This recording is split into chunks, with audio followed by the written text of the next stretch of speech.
chest is not moving. I'm not moving.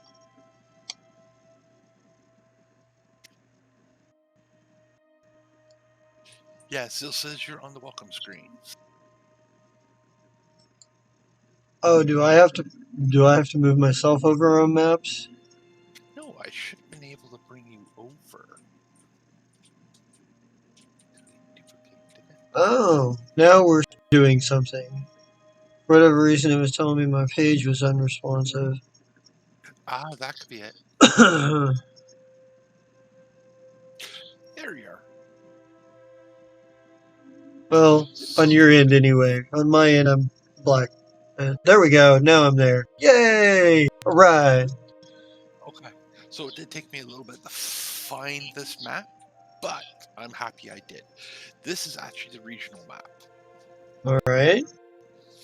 So where this nice red circle is where you guys are. Alright. That's Oselbridge.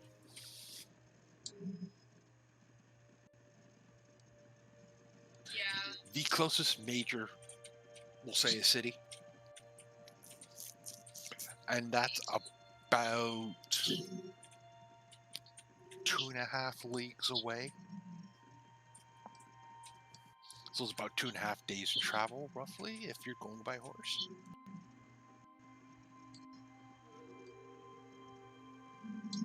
It's a bit of a walk. Obing? That was a new one. The major center. Okay. I was just making sure I was reading that right. Yeah. Kobing is like in this region, considered the major settlement. Alright. Now, that is run by an earl. So all that land you see around it, an earl actually controls it. Okay. Where you guys are, it's actually controlled by a baron, who's appointed by the king. Alright. Yes, the earl himself in Kobing wanted to make Oselbridge part of his earldom, but the king decided no, it's pretty getting close to border regions, and he just wouldn't be able to send reinforcements quick enough, so I'm going to make it a barony. Under direct control of the king, of course, through one of his barons. Right. And we are down here in Oselbridge, and we just got in. Now, a little bit about down here. There is occasionally fights with the tribes that live south of here. Okay. Mainly for control of the bridge itself. And the farmlands that are on the south end of the bridge, down in here, there is really good farmland. So it's always, there's always contention, there's always, you never know when they're going to strike. Yeah, good farmlands, and that's, yeah, right on the edge. Yes. That sounds like a... Here is your closest tribal. The Plagian. So it is one of the tribal villages. It's a lot of them are nomadic, but there are preset areas. Right. It's more like a gathering area than anything, where they sort of come in, do their trade. There's a few people who do live there. Right. So sort of like the that one place that the sacred place the Dothraki go. Yeah. I get you. Not a place that you that you generally live, but it's a place that you kind of go to meet others of your kind. And everybody kind of goes that way. Yeah.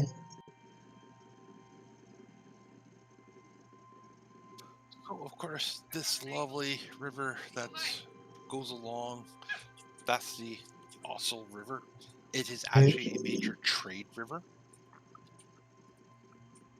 because this will go fairly well on a bigger map. It goes into the Dwarven Mountains, where Okay. it's the only Dwarven kingdom.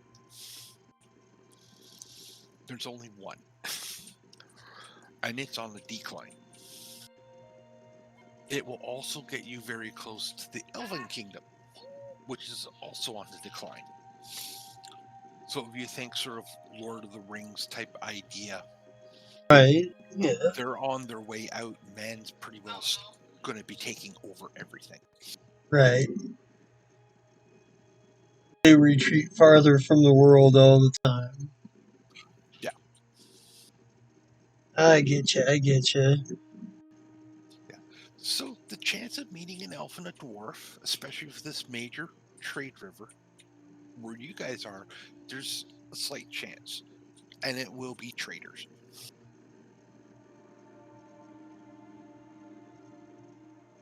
All right. So, and we've just newly arrived in town. You have newly arrived. There has been notices put out. The barons looking for people to help settle and build up the town itself or the village. All right. Currently, not counting you guys, there's only 175 people here.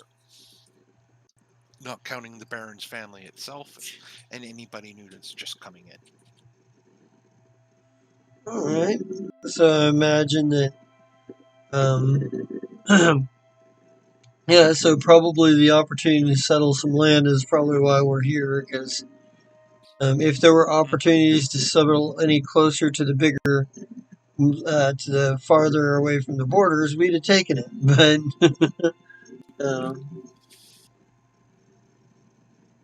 yeah, this is going to be an interesting dynamic because psychopathic Isabel's going to have to do most of the talking because your score suggests that he's shy and doesn't and not very self confident. So you're going to do most of the talking when we talk to people.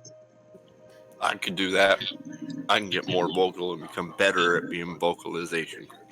Yes.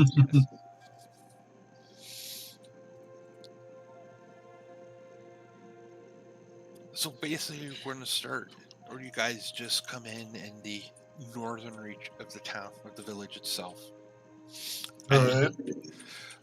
you basically see cleared forested areas that have been turned into large wheat and grain fields, a couple orchards, one or two small pastures. And as you're walking along the road, a couple of children come running up to you, sort of like, "Hey, it's new people, hi." It's like, Hi.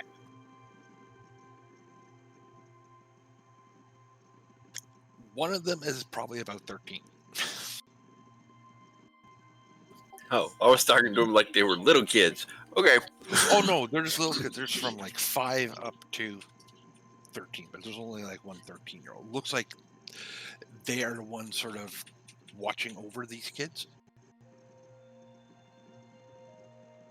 yeah, I think probably fucking York just kind of like cast his eyes like slightly downward and kind of like, what?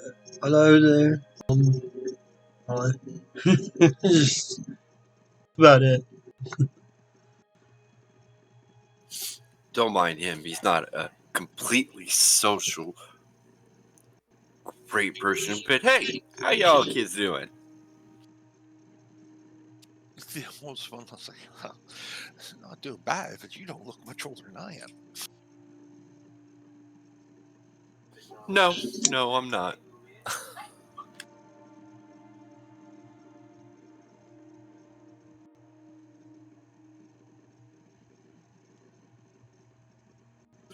Dude, I'm 1 year older than her. Okay. Which means this one's probably getting set to leave the nest too.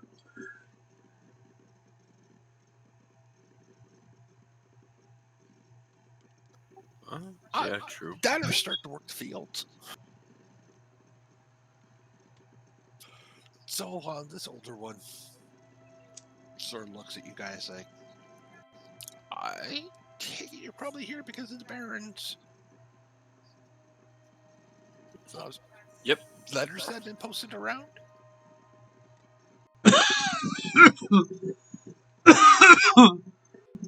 Yeah, which direction is that? Yeah, just keep going down the road. You eventually will make it to, well, I guess, the village center. That's what they're calling it now. The ale house is there. You'll find the reeve in and around there somewhere. All right. Thank you. Just so people know, reeve is the head serf of the whole Right. village. So he has been nominated that by the Baron. So he does have a bit of power. Not a lot. Can't get to your head. So he's kind of the guy that would be like the peasant that sucks up to the local noble.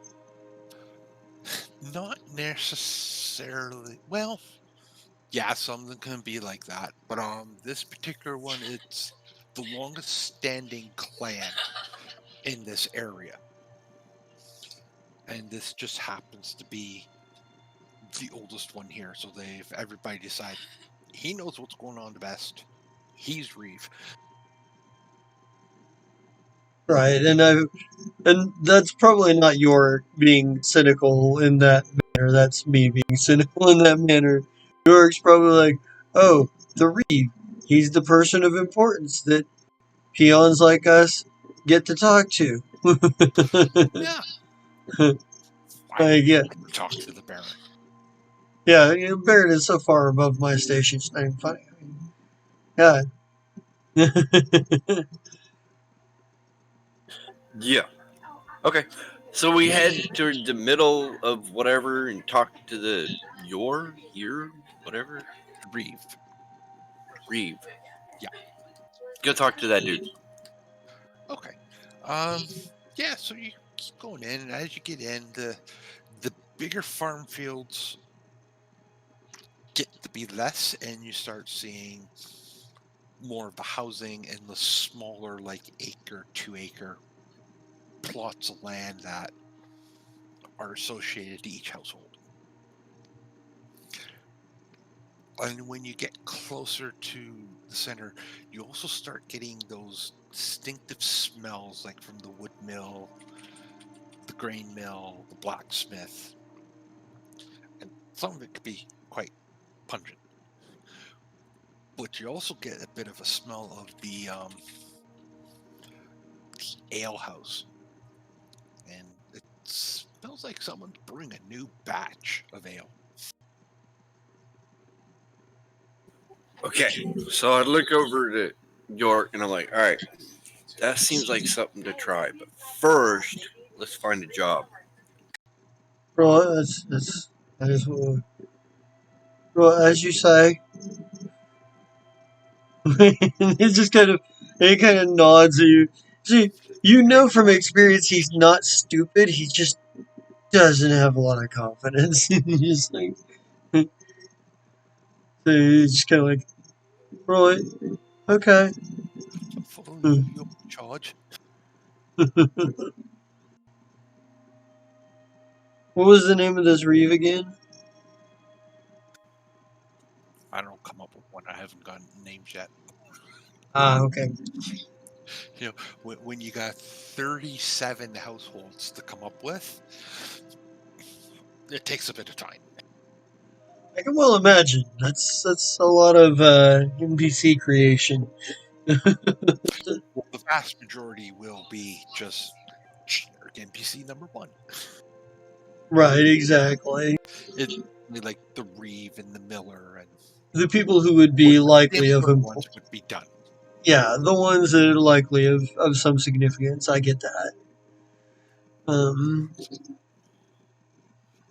But let's see, what would be a good Sigurd? That's a good medieval name. Sigurd. All right. So yeah. So he's looking for. And you do find him. He's not necessarily at the alehouse itself, but near the stable that is beside it. And he's talking to one of the stable hands. And you can sort of tell it's him. He sort of has that little bit of air of authority, but not to the point where he's like hoity-toity. It's just, this is a man who knows what he's talking about. All right, so what I'm going to do is I'm going to go up to the general area, wait for him to finish his conversation with the stable dude, and just wait. It takes a minute or two. He finally finishes up, and he turns around and is like, "Hey, new people in town. How can I help you?" So, yeah, we're new, and, we are looking for work here in your town to help it become a better place. And as your signs say, that you need people to help build it up.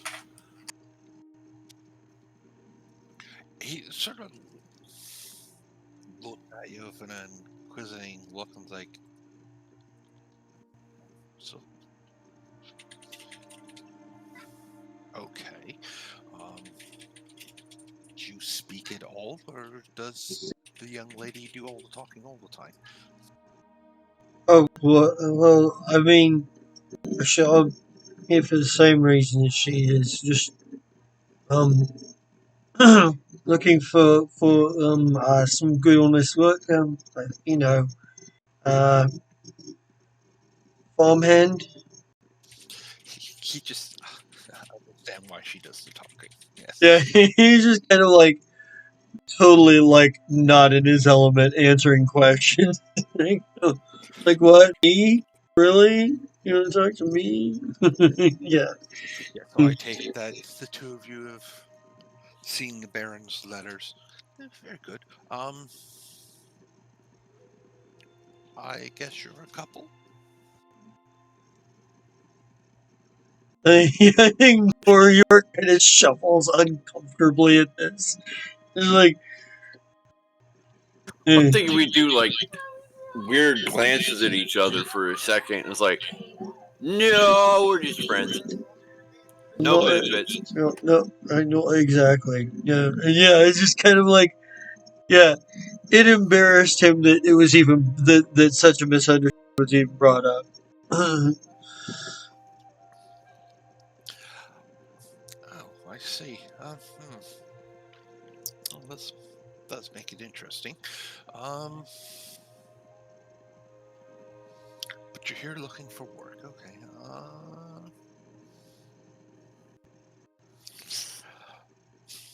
Go eat in the alehouse. I'll be back in a minute. I have to go get my records to see who's looking for farm workers. So by all means, go in, have a drink, and yeah, I'll be back in a few minutes. All right, see you later, sir. And turn and walk towards the other building. New York will follow along. He's still very embarrassed about the Reeves comment about them being a couple. It's just really embarrassing for him. He's just awkward silence. Okay, so you enter the alehouse. It's a typical medieval alehouse. That's basically what they do. There's a little bit of food, but it is basically where the ale maidens come and brew the local batches for everybody. And this is a communal thing. It's not like a tavern. For instance, where you come in and pay, everybody gets a share of what's in here.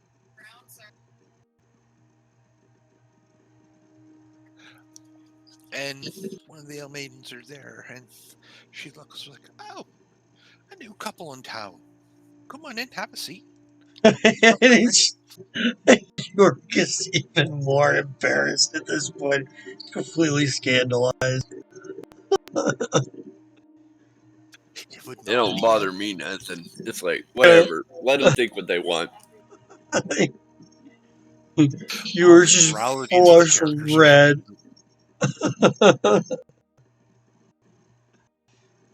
So she comes over, puts down 2 mugs of ale. New brew, just opened up the keg yesterday. And there's also like a plate of a little, like some bread and some of the local fruit, predominantly apples, pears, grown in this area. And a basic vegetable stew bowl for both of you.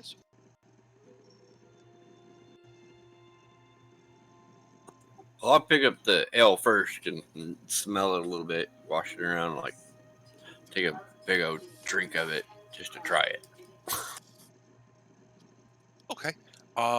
It definitely has that sort of rye and hops type sort of smell and taste coming off it. You, let's put it this way: do either one of you know what medieval ale is actually like? Because it's nowhere near what we drink. I have a vague notion, but it's been a long time. Basically, the grain is still in the ale. Ah, yes. So there's a reason why a lot of medieval peasants and serfs drank ale. It gave them about a third of their nutrition Right. for the Okay. day, because it still has the hops, it still has the either the rye or the barley, whatever it's made from, still in it. So it's actually nutritional. It's not necessarily high in alcohol, but Ah. it's sort of considered like a drinkable meal almost. Like they never looked at it that way. Like, this is ale. They didn't realize that it actually was nutritional at the same time. Hmm. And Yeah. since grains are high in certain vitamins and minerals you need to live, that's it. Everybody thought that the nobility were the healthier. It actually is the peasantry.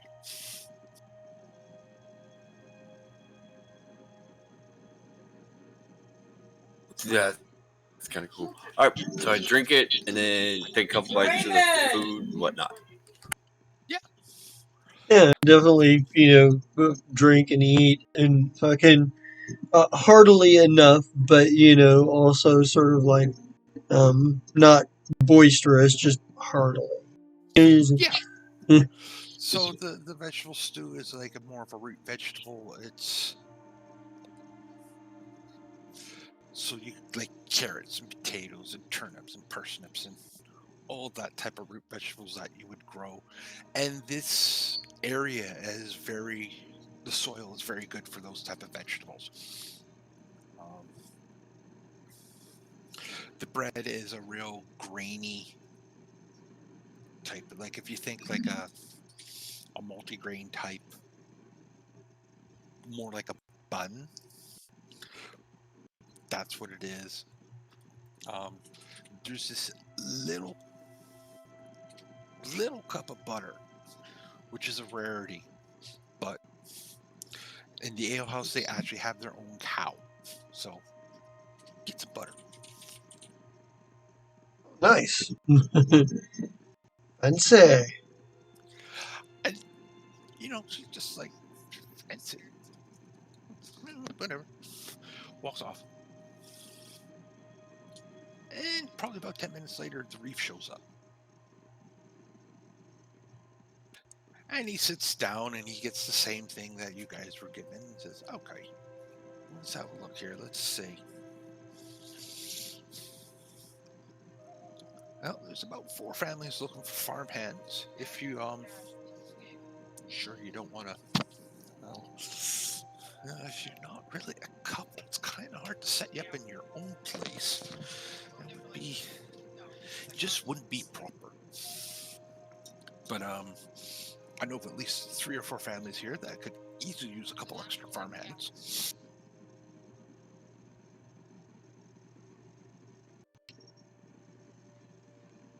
Yeah, I think York is probably like with the living situation problem, or is there?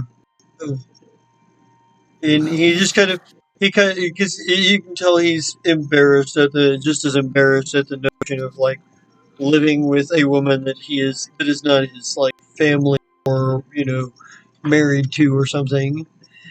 You yeah, know. and there's well, it's just you're not an actual married couple. It would be improper to have you in this to have your own place. But the Orgel family definitely has room to take in 2 more people,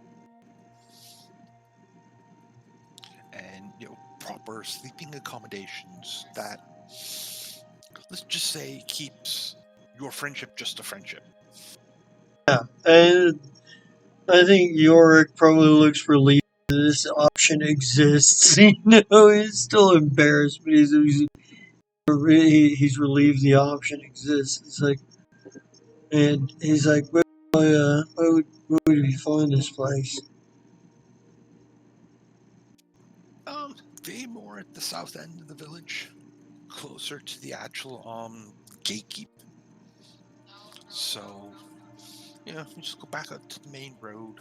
You want to go about a mile or so down, and you'll see it. It's a small farmhouse. Be on your right hand side. Well, I wouldn't call it a small farmhouse for out here, but they also have a barn in that.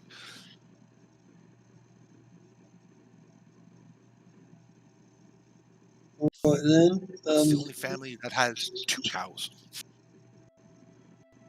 It's like, yeah, it's probably something that's like impressive to Yorick. He grew up on And it is. farms. It's quite impressive, It's like even to have 1 cow. it's kind of like a low like escapes from him, like an edge to Yes, yes, like yes. like It's my second cousin. He's part of the same clan, but he's a good man, works hard. yeah. And he's one of the local yeomen, so he will gladly accept any extra help working the fields. All right. Go ahead. Well, Isabella's thought is she don't really care where she works, but if that works best to continue the friendship between York and herself, she's like, all right, that works. Let's do that. Yeah. And just for the people out there in Twitterland that don't realize it, it's very improper for a male and female to be living together in medieval times if they're not married or you're with your family. Yeah. Just the way it is.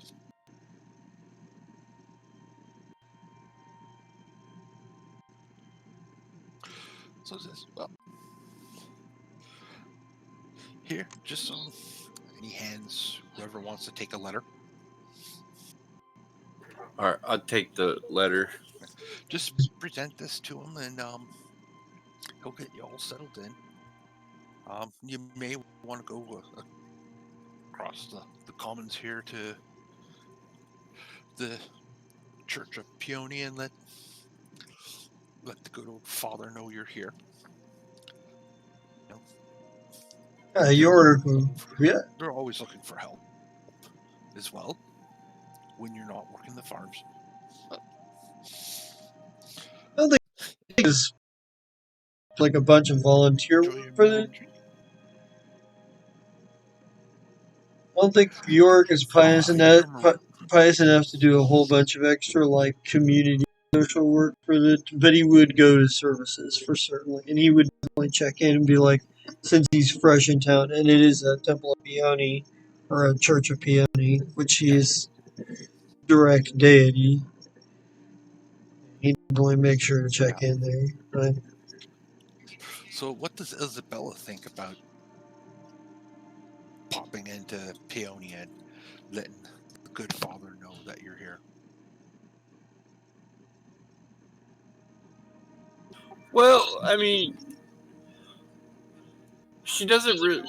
Yeah, she serves a god of, but Halea, but you know, everybody's entitled to their religious views of who they worship and whatnot. And she's not going to turn down the respect if they need help. Okay. That's a very. That's actually very typical thinking. And everybody knows Peony is everywhere. She is the goddess of basically the peasantry, even though you do secretly worship the other one, because that is something you would not openly divulge to people. It's not as, if you're found out, it's not as bad as some of the other gods that are out there, who are like really associated with death and darkness and disease and unhonorable warfare.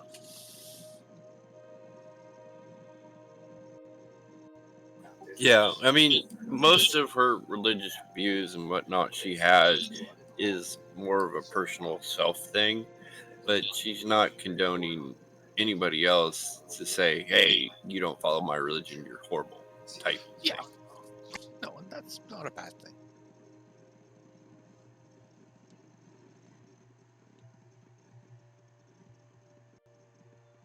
I So think, I'm thinking we finish up eating Mhm. and then swing by the church and be like, hey, what's up?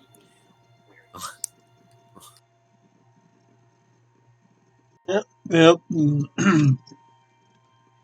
Yeah, I could see that. Yeah, Just fucking, because if we've been on the road all day, York would be hungry enough to be able to eat pretty solidly, but whatever he's given. But yeah, he'd definitely be down to go directly to the church afterwards. Like, yeah, hmm,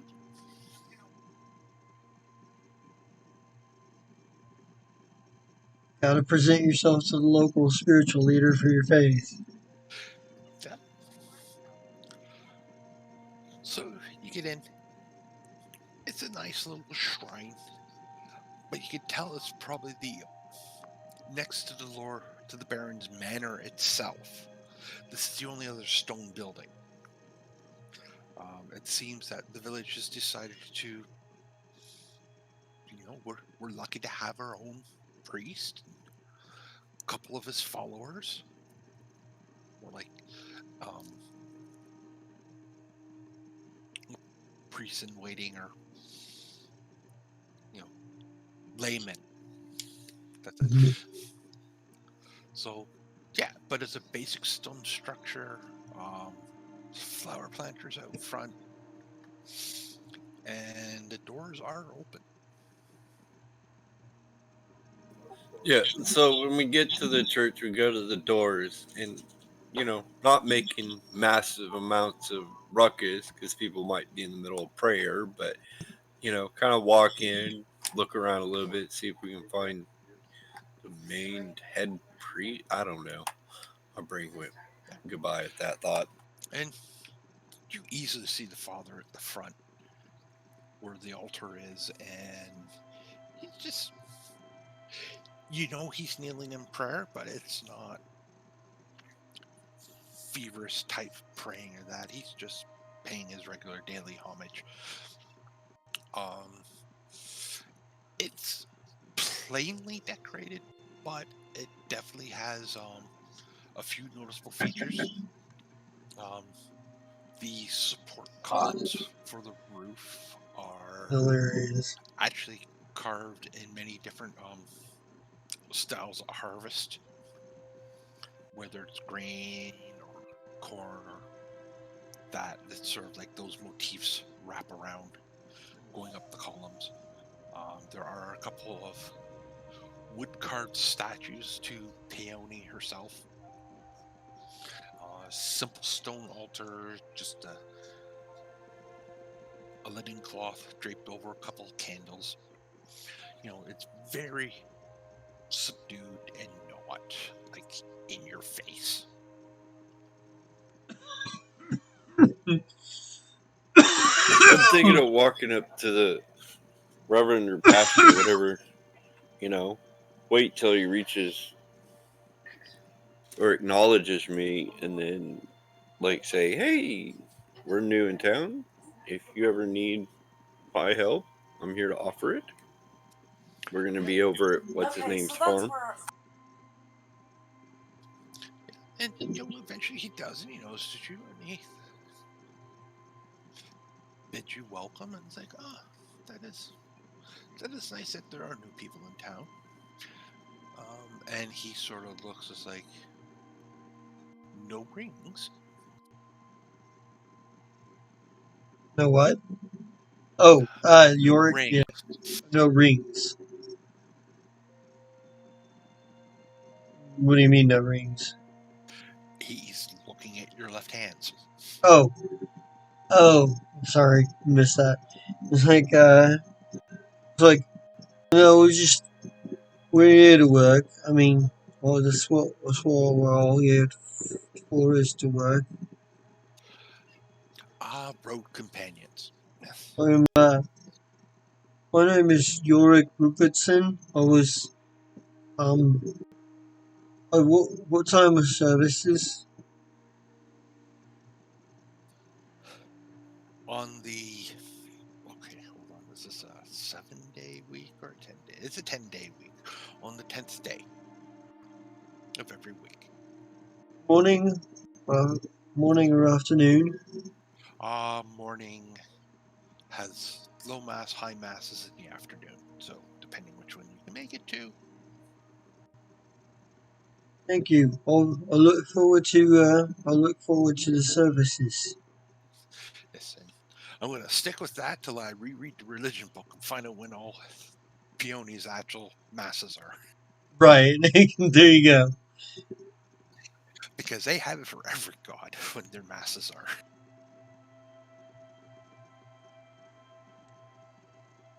So, yeah, see, so are both of you of the faith?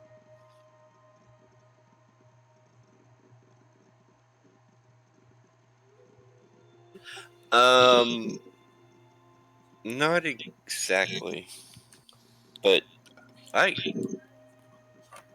to each its own, I guess. And you, York, are you an actual person of the faith?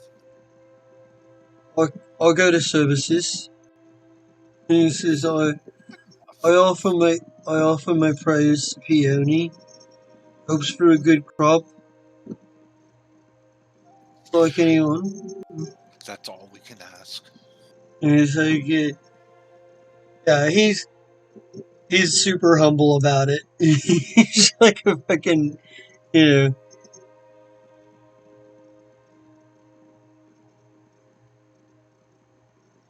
He's totally that guy that, like, his parents taught him that, religion is sort of the basis and foundation for part of what they do as farmers, and it's part of, what's expected of life, and he's just sort of always gone with it. And, Yeah. not the most super religious, but it's more than just paying lip service too. So Yeah, it's part of daily life. yeah, If it's, you're not striving to be a priest, you're just, mm, I do my quick prayer in the morning for a good work day. I do my quick prayer at night, hoping that the night goes well. mm, Okay. That's, you guys are, both of you are there talking to the father. One of, and this has to be probably a servant, not necessarily one of the, laymen. Sorry, acolytes. There we go. I just looked at my notes. It's not one of the two acolytes. It's one of the servants that actually do work here with the father. And she walks in. about 16, 17 years old. You probably figure closer to Yurik's age. And she just acknowledges the father and goes walking to one of the back rooms, but just for a split second, you swear she just looks at you and smiles for a sec. But this Oh, thing you continues. turn all shades of red and eyes downward, like completely uncomfortable. You hear a slight giggle, and she disappears into a back storeroom.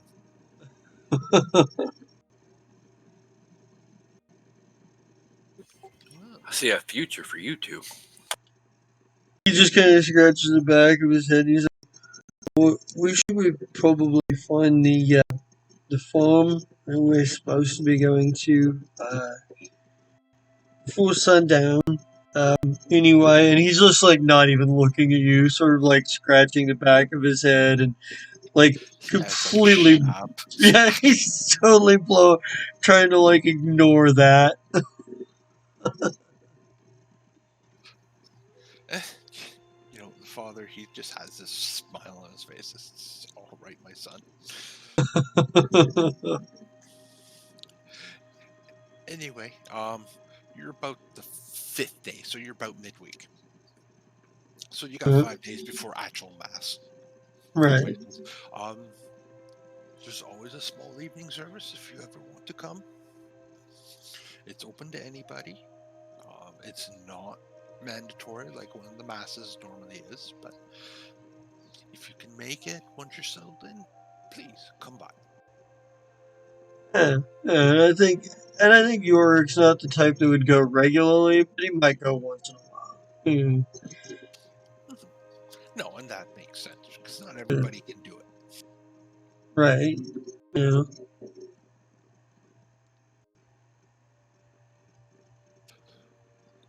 Yeah. Yeah, it's just kind of like just keeping quiet while she talking about their thing, and she's kind of like, "All right, we ready to go? Let's go." And, Okay. yeah, Yorick kind of falls in step, just sort of the way he does. This is talk to you two later, and he goes back to not praying, but he's mulling around the altar there. Right. Probably look like he's opened up probably a prayer book on the altar and just looking through it. And yeah, Is it bad that because I grew up with video games, suddenly I just got the notion of like all of this scene in like 8-bit, and as soon as we walk away from the high priest, he just goes back to walking around his 8-bit pulp with no real sense of what he would actually be doing other than just walking back and forth, waiting to be interacted with. wow, you sort of did. Yeah, it's just, I went back. you're dating me too. You know that. Well, Because yes, I can picture those games. Glad I wasn't the only one. Oh, good lord, that's good. Oh yeah, no, that's good. Just like yep, just a little like good. cheap 80s synth keyboard music in the background that it's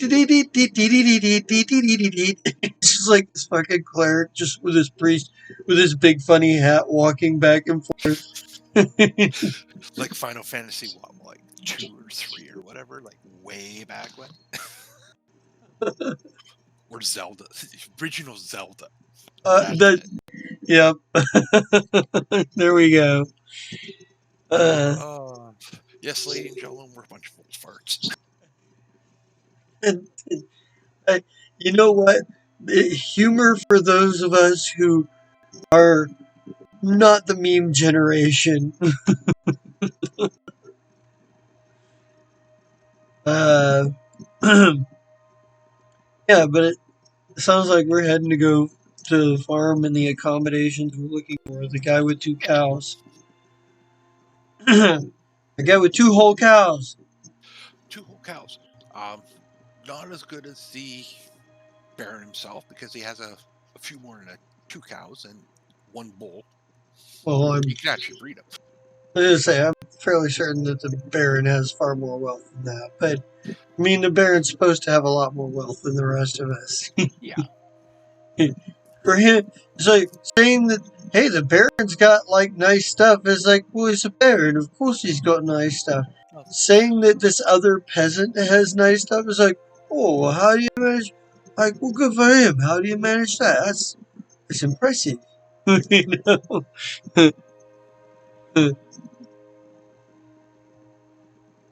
Yeah. No,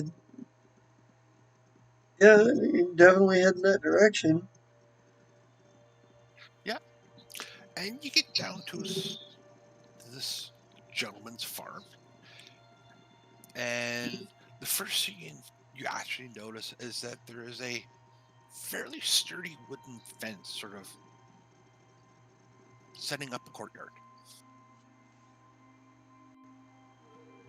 All right. There's 3 buildings within this. One looks like the main house. Um, a barn, roughly about the same size as the house itself. Okay. And then there's an actual, like a smaller like a workshop. It has like some basic carpentry tools and that and everything, but it's like an open face. It has 3 walls, a roof, but it's open at the front. And the one thing that stands out the most is the actual archery target.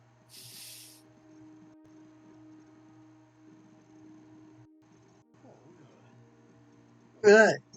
He's even got his own nut. This guy's gotta be real. This guy's gotta be friends with the Baron or something. Look at that. He's got an archery target. Was he like come out here and like fire arrows at it? Like wait, I mean, wonder what kind of bow he's got. Like, And as you're sort of standing at that, and it's an open gate to this area, right. you see a gentleman come forward, probably no older than 16. And he's like, "Oi, what you want?" Talk to your dad and give him this letter. And he sees the letter and he notices the little reef symbol on it. It's like, "Yeah, okay. Well, you just wait here and I'll go get my father." And he runs off to what looks like the house. And he comes back. An older gentleman, about 30, comes with them. And he's like, "You got a letter from the reeve?" Yes, sir. Hand it to him.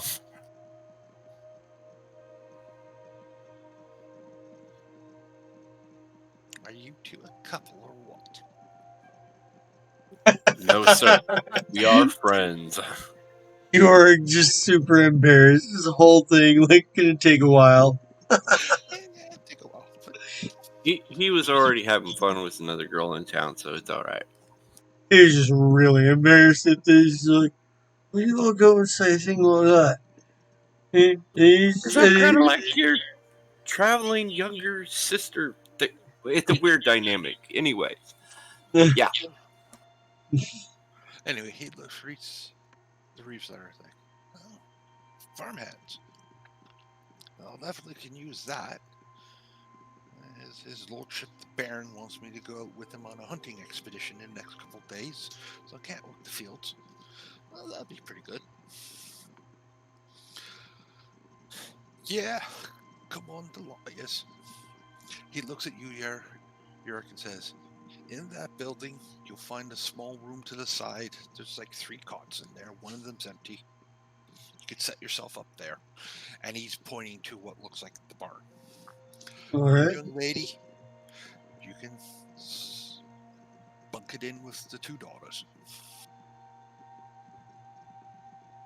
All right. Sounds like fun. Hank.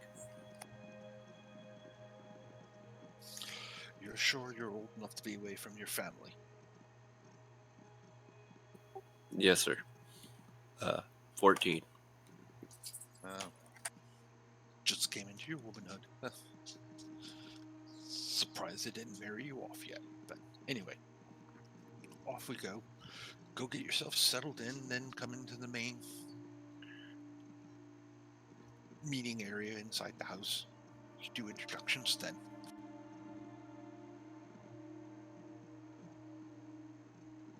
And he just wanders off with his son back into the house. All right. Well, I'll go up to wherever he says the daughters are sleeping, and I kind of look around and be like, Yeah. "Guess that one's mine." Yeah. You come into the main house, and when you go in through the front entrance, it opens up into a big sort of like common room. Over there in the corner, some seats around it. There's a actual cooking fire pit in the middle that seems like it's never been out in its life. There's like a huge pile of wood to keep it going. Seats around that.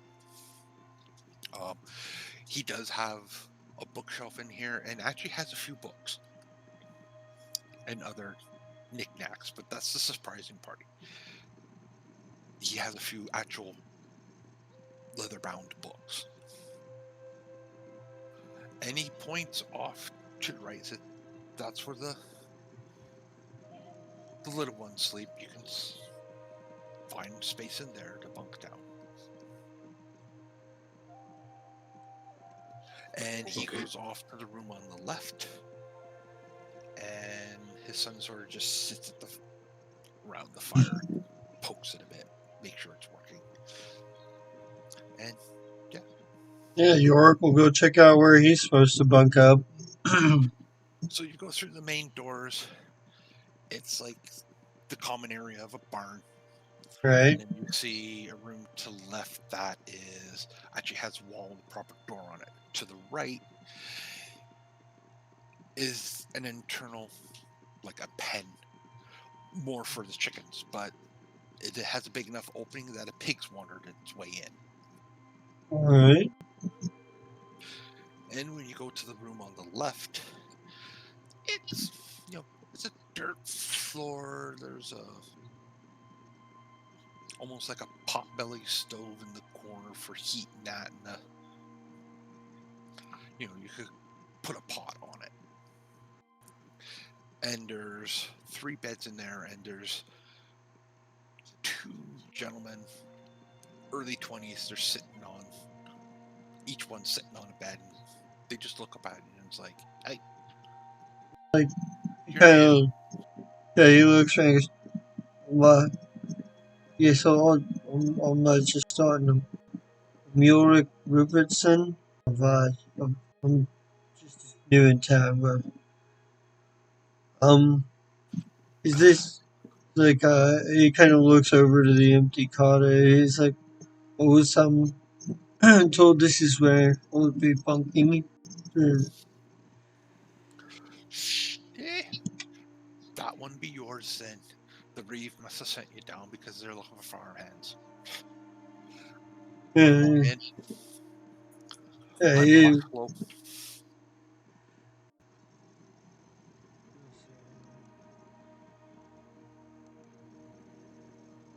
Notes. Go. Now who again? Oslo. Hello.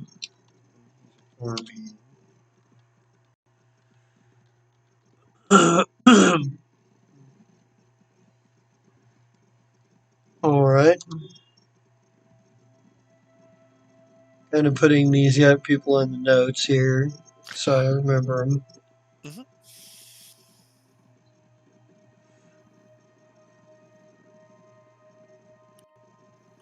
Does the other one introduce himself, or is he just... He looks up and says, you man, I'm Gregor.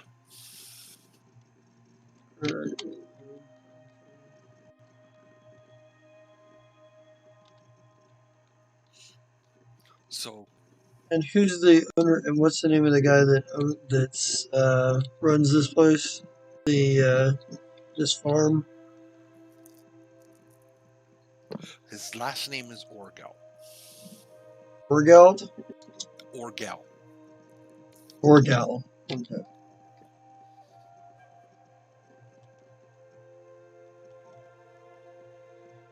He runs the farm. Okay. Yeah. New York kind of gets this, himself suddenly. He goes, I'm supposed to go in and meet with them again. I'll suppose he'll be back. No, it'd be lunchtime. We all be going in to get some food. Oh, right then. What could I eat? I mean, I was traveling all day. And he kind of trails off like he's like, but you're not interested in that kind of thing. Like, So what were the roads like? I um, mean, them tribal ones out there, the primitives. well, didn't see no tribal ones, but it was a couple of bandits. Nasty characters. Yeah, there's been a few incidences with them out there. You handled them okay, I take it. Well, we survived the encounters. First one we didn't say. First one I'm not certain how. Second one, well, it took several. We had to stop off and get healing. See a doctor afterwards. But they arrested the second bandit. Local How's that sheriff. doing? Brought into town. Oh, excellent. I'm quite sure the sheriff will want to talk to you later about that. And he kind of nods and he's like, well, it was, we're lucky. We guys we're looking for no trouble. It was, No one's looking for trouble around here. There's enough of it from them primitives that keep coming in. yeah, I think you probably York is like, he's probably not going to ask at this point and probably mostly just pay attention to what they say about them and about these primitives. Because, in his estimation, things went wrong when he simply saw a bandit, let alone when he had to deal with the bandit. Knowing the presence of danger means you have to actually deal with that threat.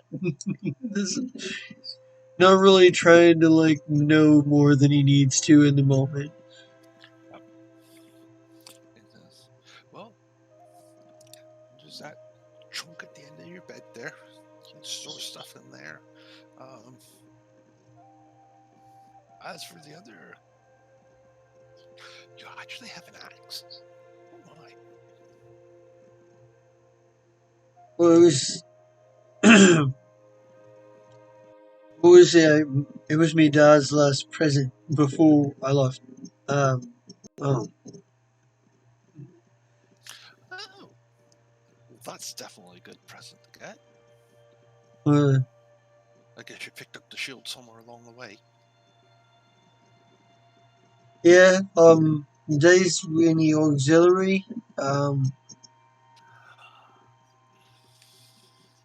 militia. We didn't really do much. I mean, it was a lot of weekends that we was doing drills and running and crawling through mud, and we didn't really wasn't any real action. Oh, glad of that. I don't really want to go to war. You'll get action down here. Don't worry.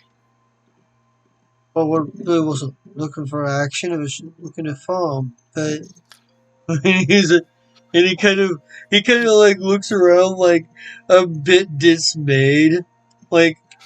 It's not that bad. There is a standing guard down here.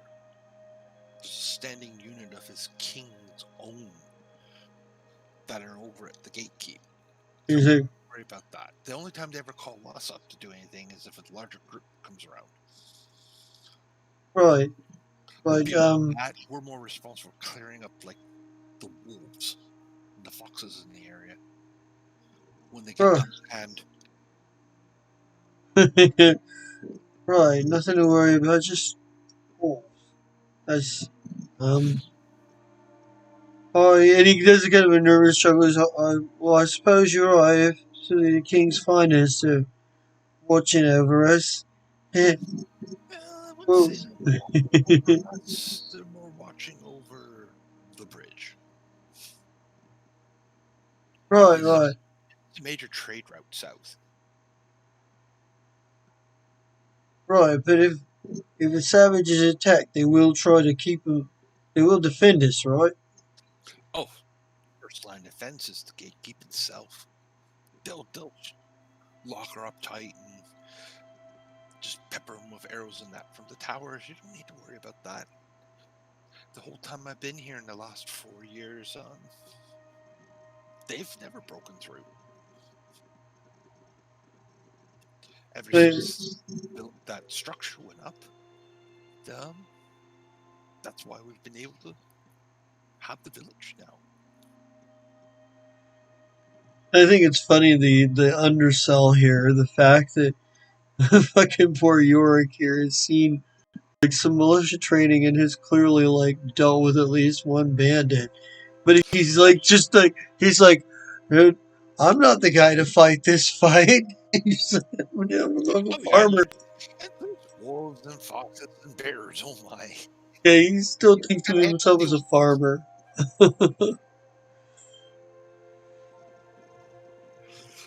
Yeah, so But yeah, probably like go in for lunch, I guess. Okay. and and it's like about two in the afternoon, really. So they've been out in the field for a while for Right. their actual break.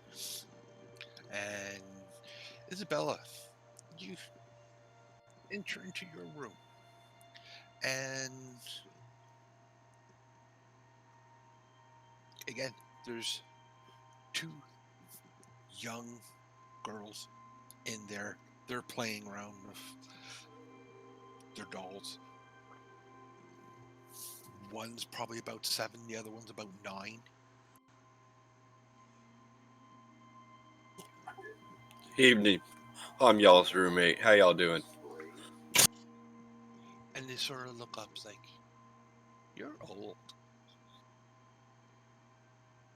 Yeah, it happens. I'm here to help your dad, I think. I don't know, with the farm thingy. And this is where I'm going to stay. With y'all. Keep you safe if you need it. They sort of look at you like, "What's that? You gonna protect us with that piece of rope at the side of your on the side of your belt there?" That or the bow I had got from the last encounter I had. Yeah, one of the two. Can you actually shoot that thing? Not particularly, but hey, there look like places out here I can practice and get better at it with. That's Daddy's target. You don't want to play with that.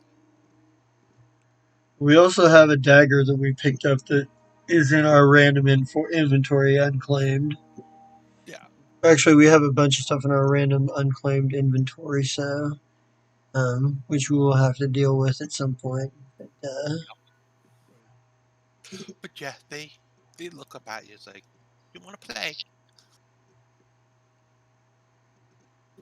Well, normally it would be kind of fun, but I have to go sit down and go over the particulars with your father here in a few minutes.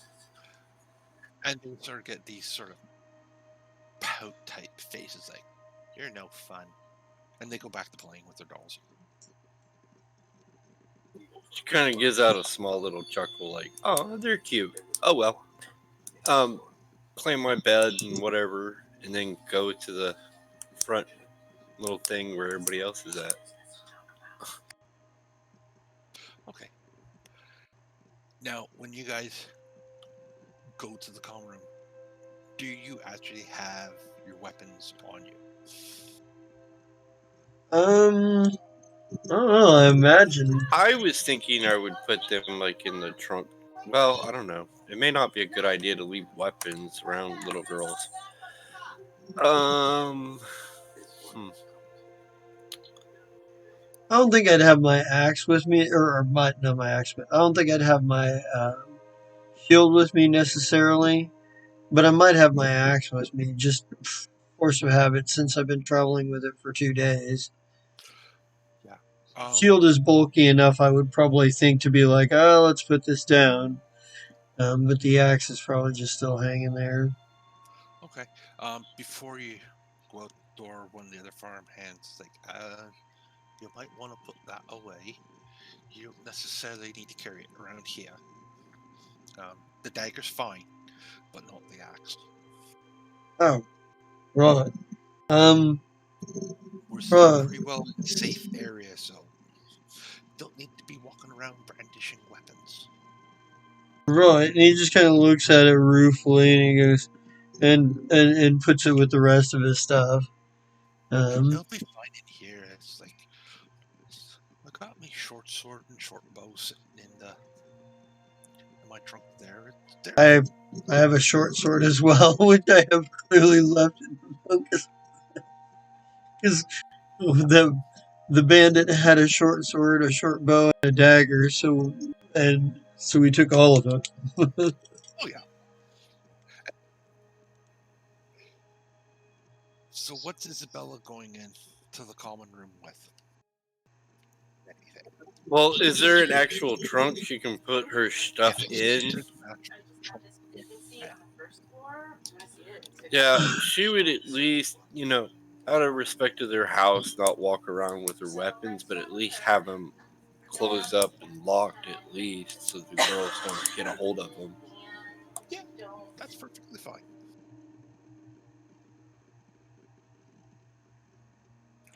And so everybody sort of there's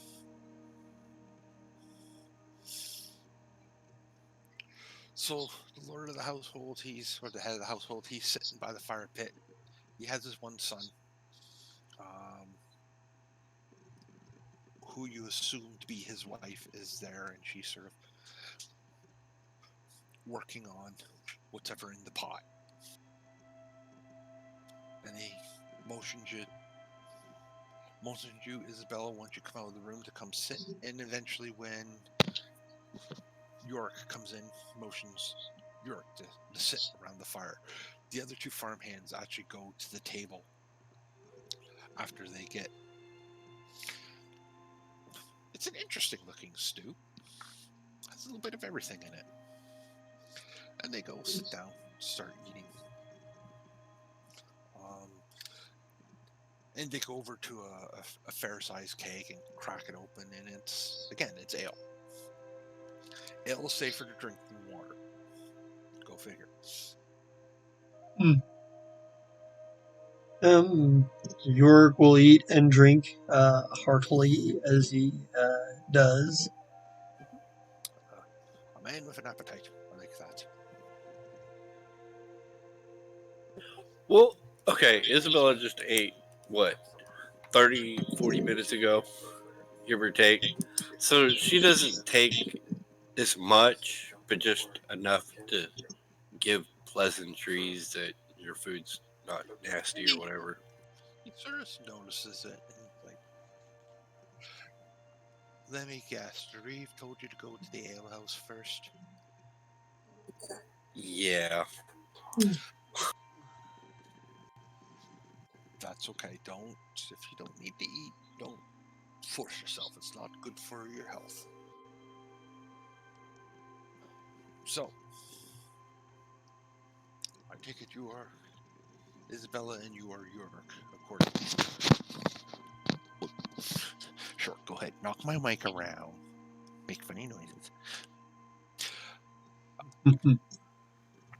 So, what brings you down here?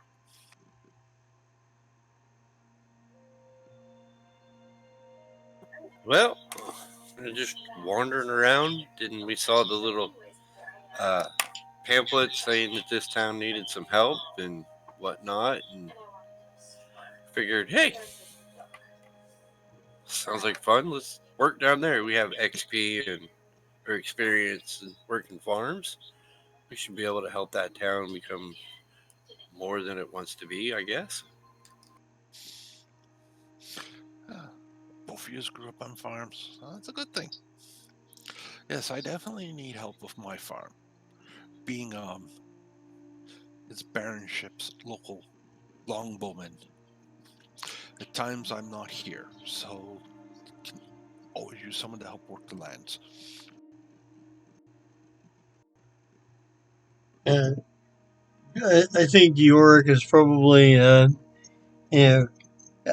he's paying attention, obviously, but I think he's kind of trying to get a feel for what exactly crops are are grown here, like just by listening to conversation. And you know how you do when you're like listening to conversations and you pick out the shit that's relevant to your interests. Yes.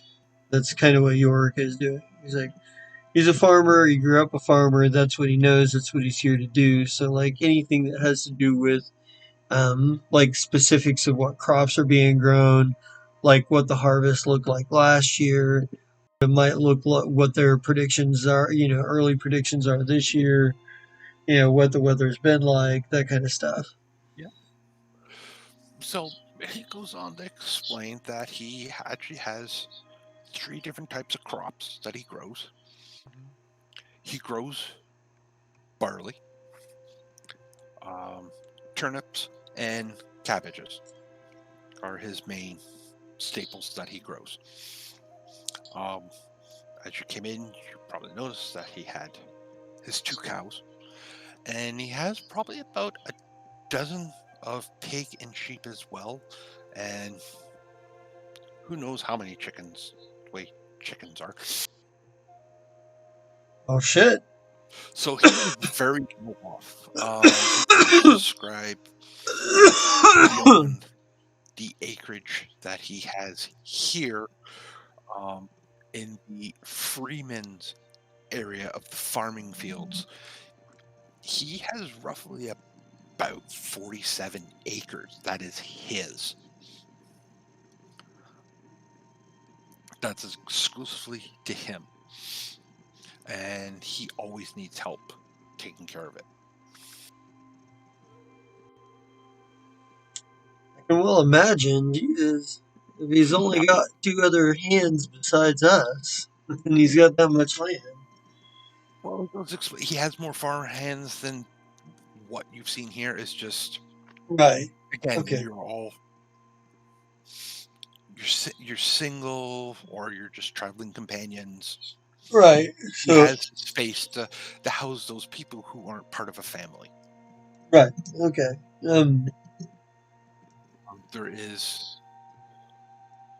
He He helped a couple of the cotters in the town, which is a cotter is the lowest level a serf can be. Basically, they don't do it. They don't have enough land to take care of themselves, so he lets them work some of his land to help supplement, and they also then in turn help him bring in his crops. I see. This is also on top of what's owed to the Baron. So sharecropping. So being sharecropped by somebody who's being sharecropped by somebody who's being sharecropped. Basically, I get you. Baron's at the top, and then you get the different levels of serfdom and free men. Well, shit. Even the Baron is essentially being sharecropped by the king. By the king. So You know. you have to pay the king his tidings, whether it's in goods or money. Feudalism. Don't you love it? Uh, Down to the very basics of it, it's a very efficient system. oof. It's just the ones at the top are really the ones at the top. Yeah, never. And it is an extraordinarily stratified economy. That is true. um, yeah. Yeah. Yeah. Okay. At one point, the girls brought up an important point. So, not to overstep my bounds, I'm like, at any point, if I wanted to increase my bow skill, would it be during downtime to utilize the target to practice or whatever? If not, cool. I just want to know. Downtime is more. Okay, so this part of the game, downtime is going to be more where I say you guys are doing your farming work. That's when you're actually out working the fields. Right. Because we don't need to role play Farmville. Right. Exactly. So actually using the archery target, as long as you get his permission to use it, actually will be part of the actual role playing because you'll need to actually try to hit the thing. The ranking system really, you got to prove that you've actually used the skill to try to rank it up. Because if you're just not using something, why are you putting ranks into it? So that'll be part of the actual role playing. So I might ask you, give me 5 archery rolls. Let's see if you can actually hit this target.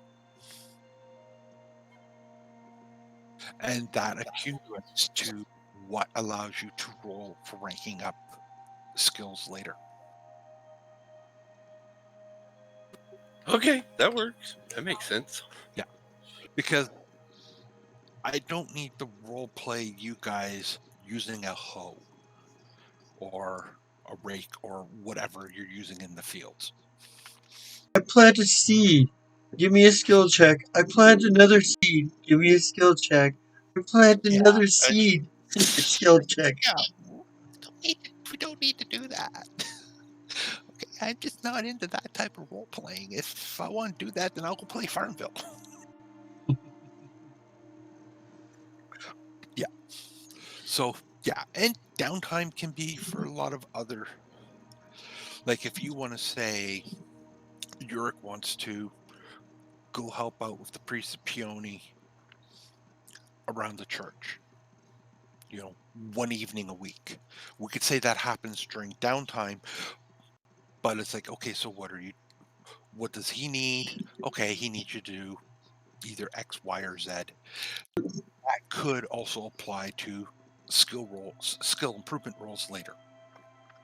I think what we're looking. I think what the thing was Scott was looking at it as downtime from our actual job of farmers, and you were looking at it as downtime from our job as really bad as player characters. Yeah. So, if I look at this gentleman correctly,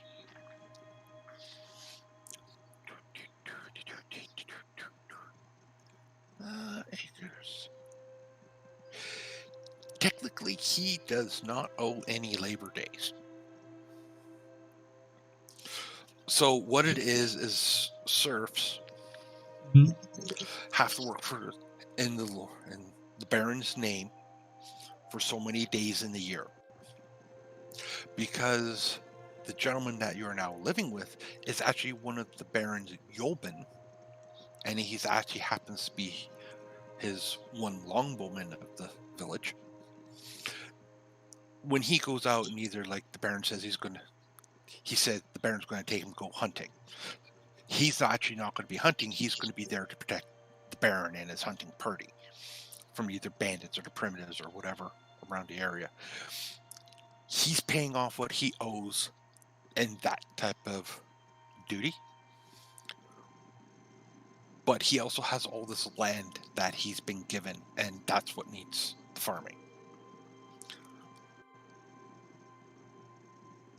Right? If that makes sense. Oh, that's not what I wanted to do. Where I wanted Now I'm that. thinking about it. I'm adding to my notes here. Anyway, we can get to the mechanics of all that lovely stuff if you want later.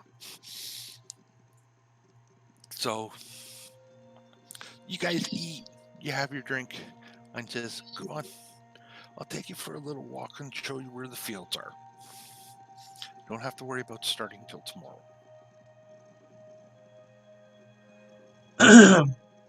Yeah, York could Alright, be sounds definitely good. interested. Yeah, York could definitely be interested.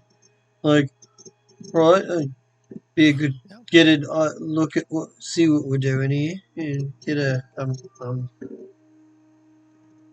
you know, we'll see what kind of quality the soil is. So, you finish up, you eat. The girls have come out. They're eating with the other servants, or the two other farm hands. And, it's a typical afternoon meal, and the girls go outside and play for a bit. His oldest boy and the two other farm hands that are living here go out with his, and they follow his to the main fields. To get there, you have to go through about the 2 acres roughly. That is what's considered his personal. This is what feeds the family. Right. And then there's the other 47 acres of wheat fields, turnips, and cabbages.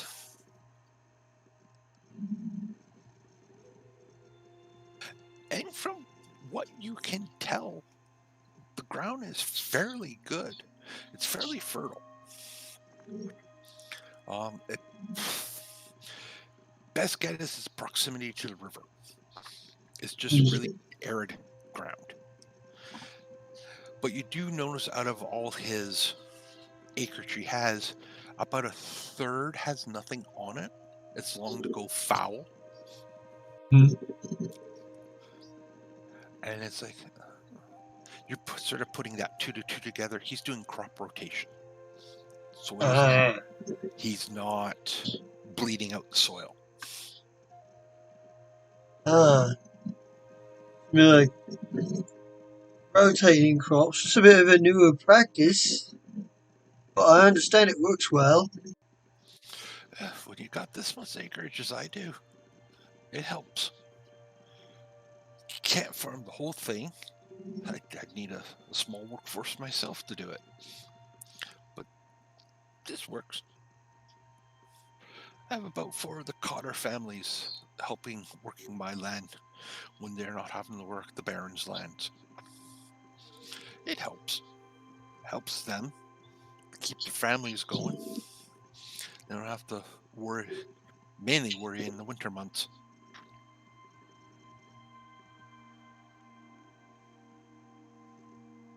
I think you probably as York is probably thinking about this, like, and thinking about like the winter months and sort of gauging up how many crops could be realistically expected and what have you.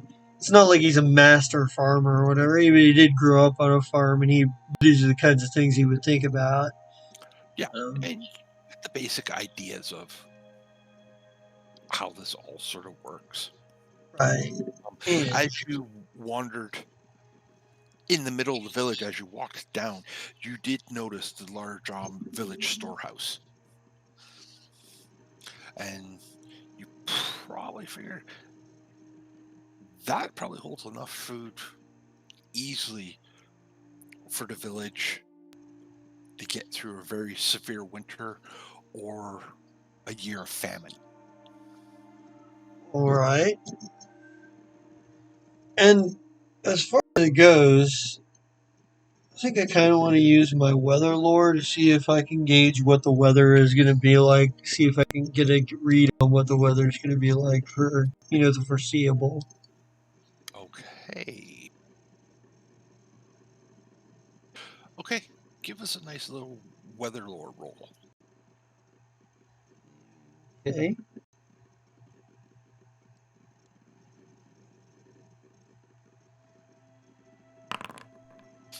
I have no idea. I fucking think it's You gonna. look at the sky and you're quite sure there's probably going to be a really bad thunderstorm rolling in, and the sky's clear. It says Like, nothing about this. He says nothing about this at all because he's not confident. It wasn't like he was going to advertise to everybody and be like, "Oh, this is how good I am at this." He was just seeing for his own sake. It's like, there's going to be a storm rolls in. He tells nobody about it, but he will be embarrassed to himself later that he misread that. Like, the household head sort of just gives it a little bit of a cyber glance, but he doesn't say anything. yeah.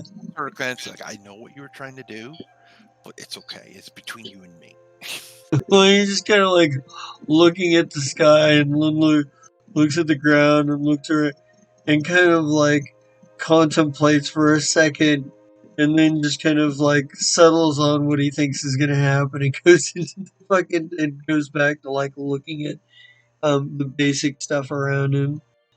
But yeah, the skies are fairly clear. That you can know. He'll be like, I'll be a bit honest with you. I'm not as good with the animals as I am with the crops. That is quite fine by me. If you can work the crops, I greatly appreciate it. He's like, I mean, I'll learn to get better with the animals and whatnot, but we really didn't have many animals. We had one animal. Animals are the fun part, though. They're so cute. And they eat so wonderfully. You feed them. Why does that sound so creepy? It does. Well, I mean, shearing the sheep's fun too. I don't know.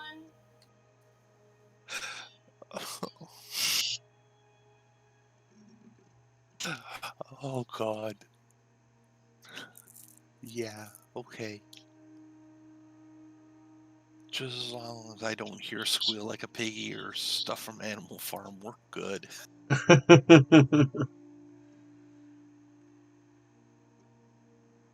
But yeah, I think right. But anyway, you were saying. But yeah, I think York is particularly interested in the tour of the lands and what have you. But you can pretty much defer that most of the time he is, super interested in checking out like the how the farm is set up and all of the ins and outs of it. Oh yeah. Yeah. So he gives the basic tour of the layout of the farm and says, spend all the time you want studying it, get an idea how everything sort of works. And yeah, you can get to work tomorrow.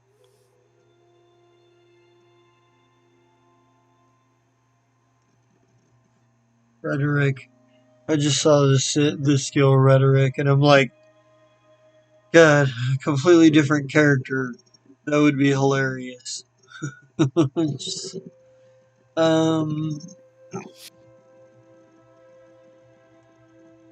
Yeah, I should bring my one priest into this. Just have Baron's priest. He has like a rhetoric of 90. like, I am going to spew all kinds of blatantly false conspiracy theories, and you're going to believe me because You know, that's what I do, and I'm good at it. Well, he's a priest of Leone who happens to be like the goddess of chivalry and chivalric fighting. Oh God! Wow. Yeah, he's a little bit pious.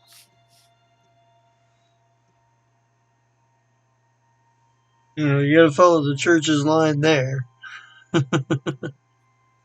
Yeah, he can toe the line quite well. Well, that would be if you guys were actually like yeomen or men at arms. It would be a little different, but you're not. Nope, we're serfs. Definitely serfs, but that's okay. Serfs, it's rare, but serfs can gain in level even beyond the highest of the serfs that you can be. You can earn your freeman status if you want to go that route. Let's draw it back just a little bit here.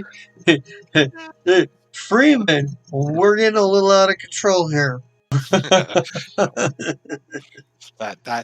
That's a lot of work to actually do that. Anyway, as the good little farmers you will be, and defending the farmlands,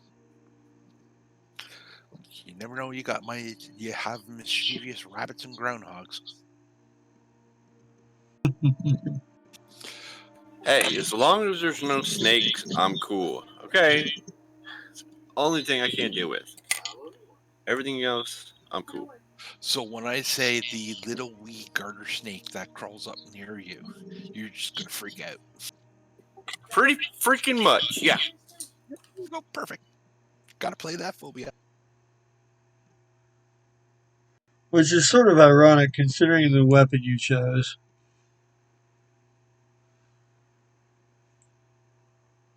Yeah. I realize that, but hey, she's weird. Definitely. She's definitely gonna get looks.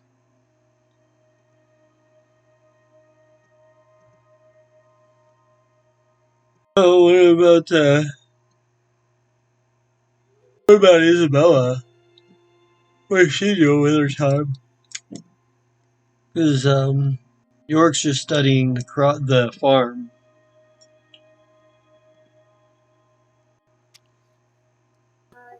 I don't know, wandering. Like that farm looks fun. All right, so we're doing that. Cool. Hey, just out of curiosity, why is Isabella's comeliness at 0?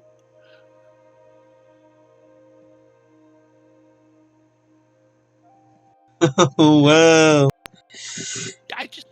I was just going to look at it just to see. It's like, okay, because technically Isabella is a lady of age now, according to medieval standards. I have no idea. I don't even know what that is. I don't know. Interesting. Comeliness. There, you'll find it on your profile under your base stats. Yeah, it's the one right beside your morality, which your morality makes sense concerning the god you follow.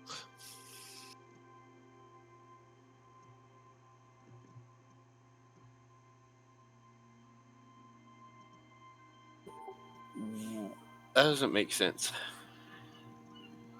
I don't know what happened.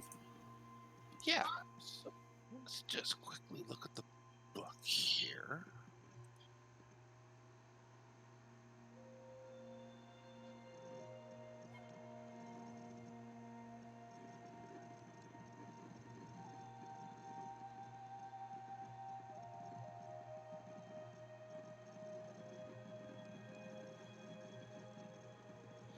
So your comeliness should be somewhere between 13 and 15, if your descriptor is right.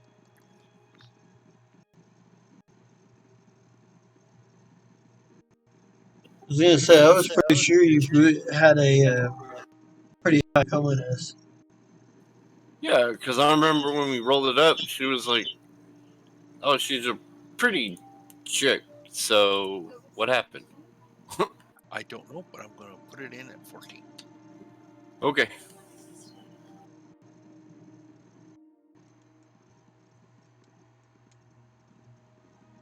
Okay,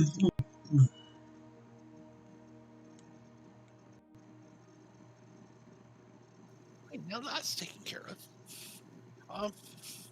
You do notice as you're sort of looking around the farm and the property, his son is sort of occasionally giving sort of side looks towards Isabella. And not in a creepy type manner.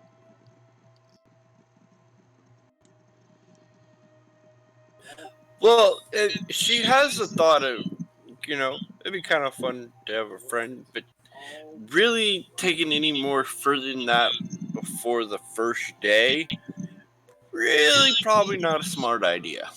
But You know, pleasantries, that's acceptable. And yeah, this is your typical 16-year-old male sort of like, she's pretty. Oh, she looked at me. That sort of awkwardness that we've all gone through. yeah, she might do just like a simple smile and laugh, but continue about what she's doing, I guess. Just acknowledging his existence. So you guys basically have the rest of the afternoon and the evening to yourselves. Right. I mean, this is the point where if I were playing a different character, I'd be running around looking for information, but I just don't think it's in Yorick's nature. I don't think he's the kind of guy that'd be like, I want to know what's going on around here with everybody. I need to poke my nose in everything. I think he'd, maybe drinking ale or something down at the ale house after he's looked around the farm for a while, but, I mean, he's got, we actually probably could talk a little bit real quick here about the random inventory items that we've got, because we've got a few things here that would be useful to either Isabella or Yorick, and I didn't know if you wanted to look at those and see if any of those were something that you wanted to talk about right now, since we've got a minute. Yeah. So, so Isabella, we've got in our inventory right now, we have a purple half helm, a quilt cowl, a leather tunic, leather shoes, and a dagger. Honestly, I think the leather tunic should go to you because I've got a leather vest already. If you want it. But that still leaves the quilt cowl, the purple half helm, the leather shoes, and the dagger, all of which could theoretically be used by either of us. Okay, so I have a leather vest already. Do you? And Okay. So do I've I, got so. leather calf boots. I think I have. Let me look. I think I have cloth and whatnot, so I might want to take the boots. The only thing that I have that's cloth is the cap thing. So.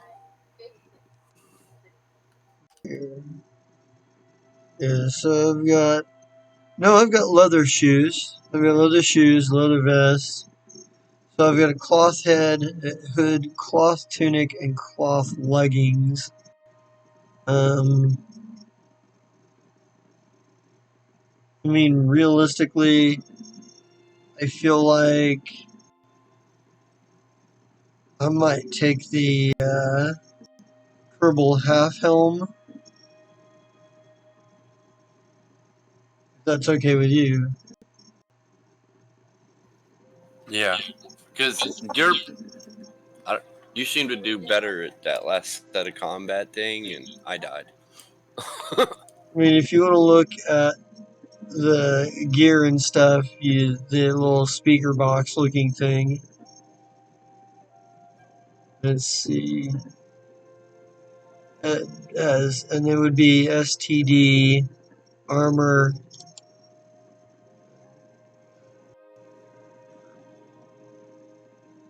We'll have help.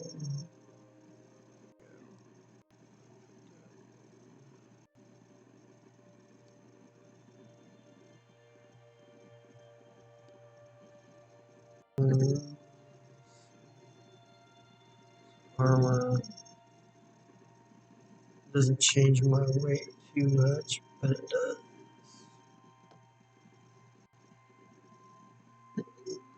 That, alright.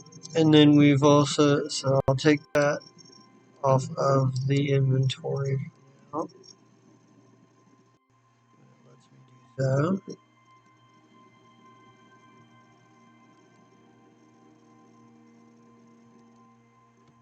The quilt cowl.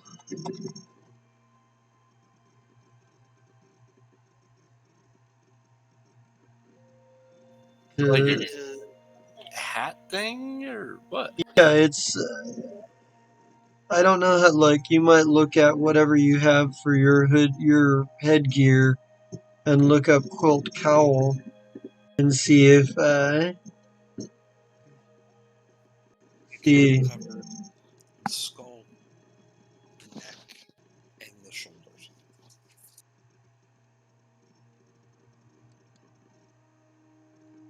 And it's. And I'm not sure statistically how it stacks up against the cloth thing, but I feel like it's got to be better. It is better. It's better than stone cloth.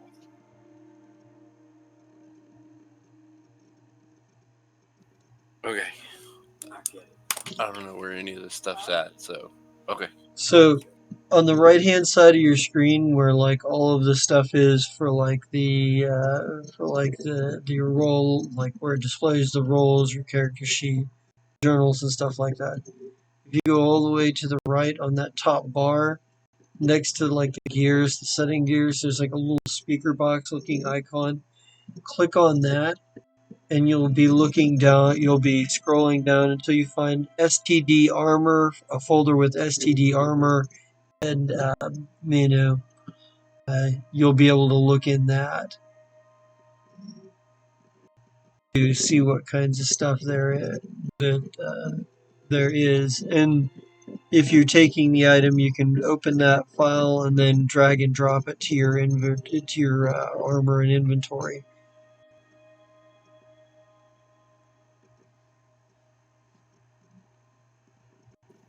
Oh, so we're talking the quilt cowl, right? Mm-hmm. Yeah. Okay.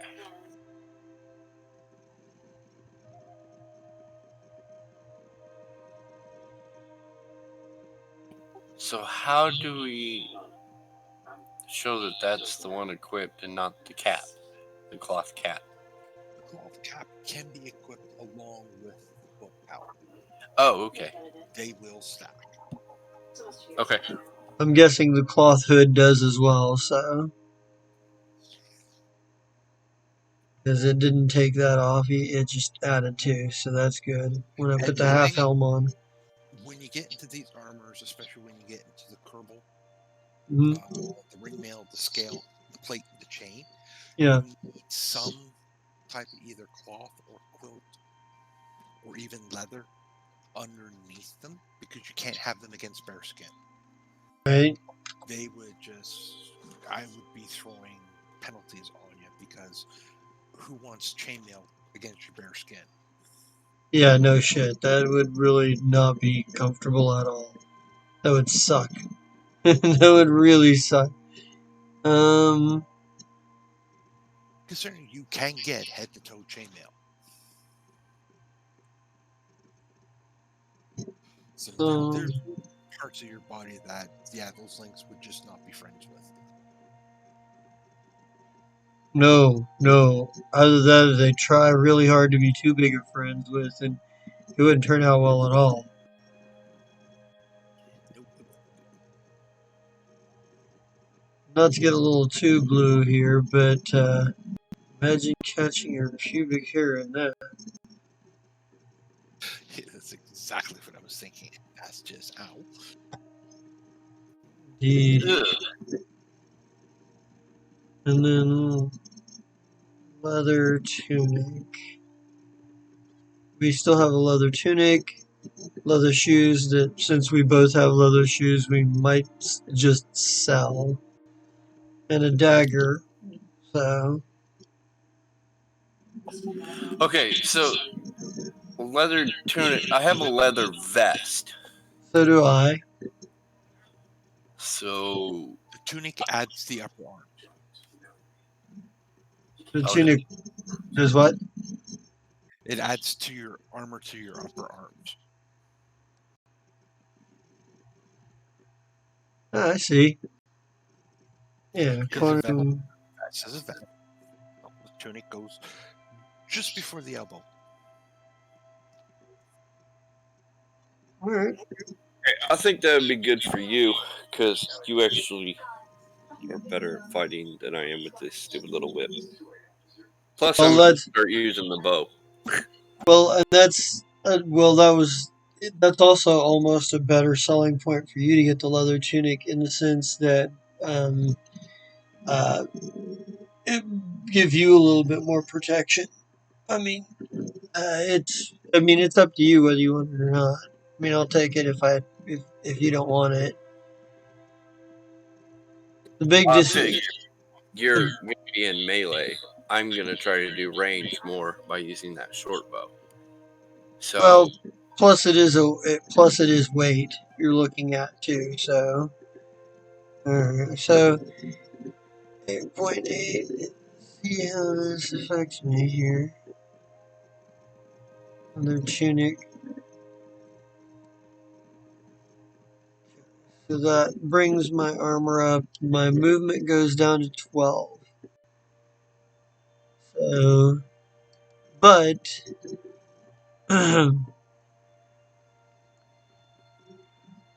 Jesus, and my armor, my initiative is jack diddly shit at this point. My initiative is down to like 13. But my armor is much higher. So that's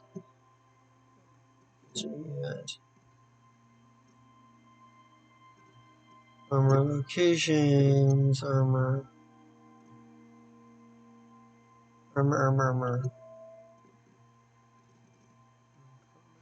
Oh, in the wrong place, that's why.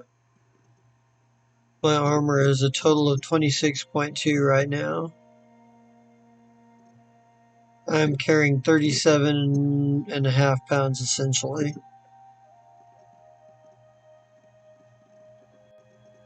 I'm gonna over here, and I will get rid of this leather tunic because that. Alright, and dagger. Do you want the dagger just in case? yeah, I was I gonna think say, yeah, might stab something. I don't know.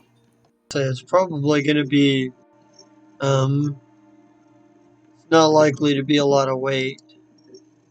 So It's about a pound. yeah. So it's not gonna slow you down too much.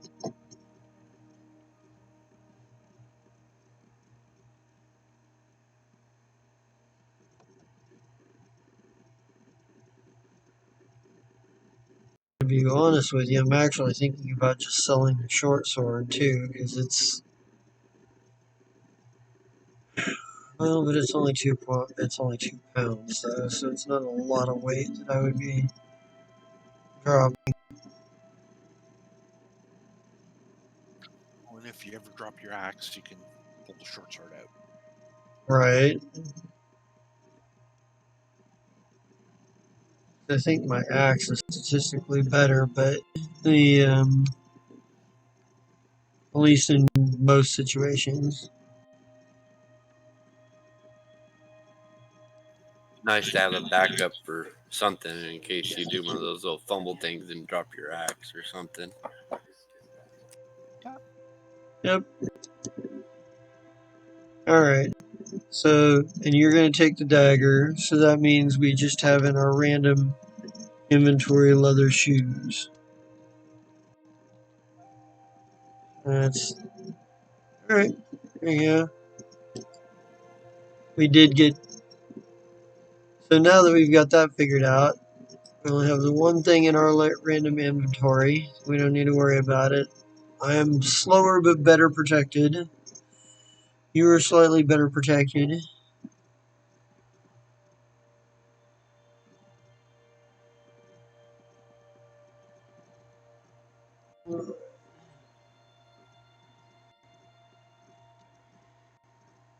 And we now have jobs.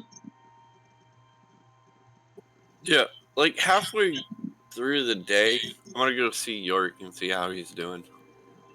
Because I kind of abandoned him for a while, and I'm like, hey, maybe I should go say hi. Well, it's probably, probably just doing what he's been doing, until it flips over to the first day of actual work. He's splitting his time between, for the first part of the afternoon, he'll be kind of looking around the farm and getting a good idea of what's going on. He'll take a little bit of time down at the ale house and drink an ale or something, maybe two. And then eventually he'll head back to his cot and um, rest for a little bit before he goes to bed. Maybe take care of his equipment or whatever.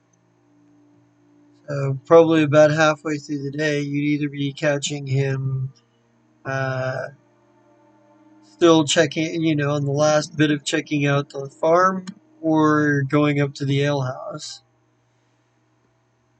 I would think it'd be like as you're going to the L house, you're kind of like, hey, how you been all day?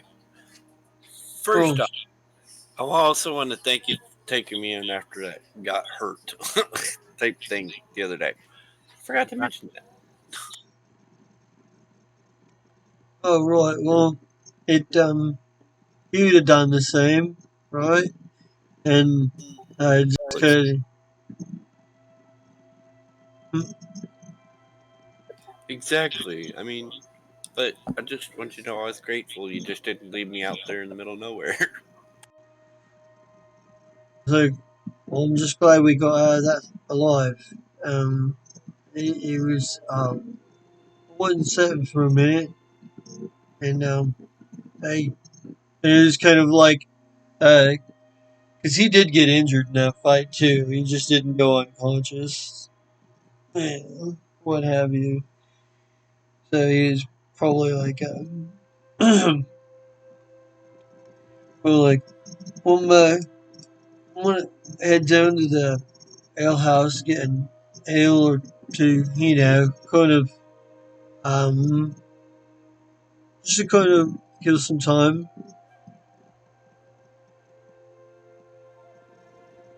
Yeah. I'll join you for one. He'll probably go down and get a drink here, kind of wait for, kind of just do the thing, and then eventually go back and rest up and for the next day.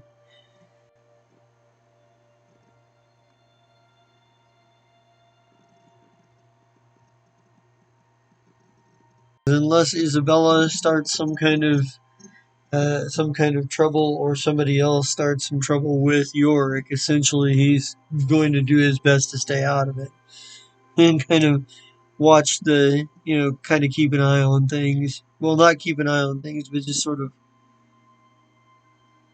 be sort of like there, present.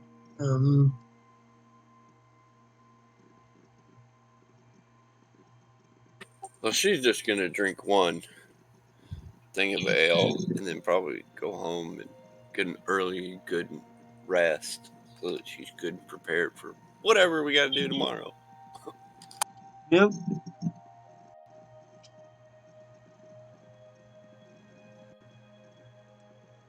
Yorick is surprised on his way home and it still hasn't thunderstormed yet. Begins to question his judgment.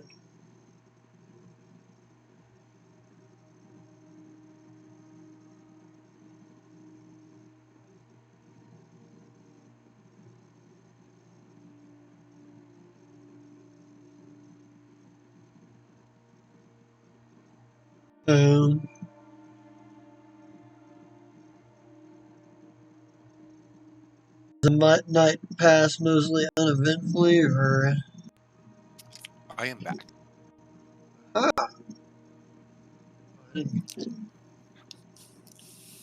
I had to quickly go check the CO2 monitor. My wife was hearing a beeping sound. It's my son on his phone watching a video without headphones on. I see. Okay. Yeah, so we basically just kind of like went down, had a couple of ales, and went back and got some rest for the morning.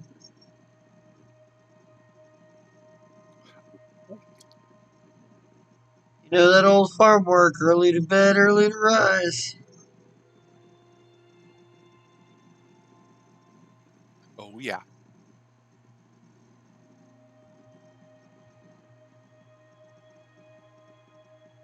Part of the reason I, in the real world, This is never one became a with farmer. color. Oh, okay, cool.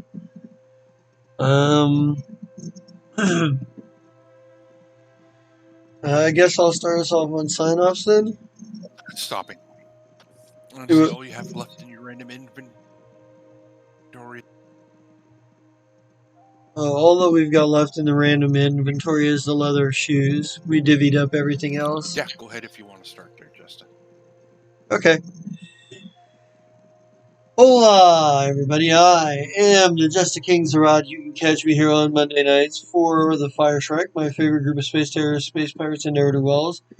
We apologize we weren't able to be on last night. The weather and various other situations prevented us from being able to do what we were going to do and do it right. So we postponed until next week. You can catch me here on Tuesdays for Oselbridge, for where I'm playing Yorick, who is a departure from my normal style of character because he doesn't really have a lot of self-confidence and he's a bit more passive in terms of moving things along than what I normally play. I'm just playing the stats, man. I'm just playing the stats. Then you can catch me on Thursday nights for Fast Cars Clear Gyms, where I play Khan, the mastermind, who is got a little bit of grifter in him. Plans within plans within plans.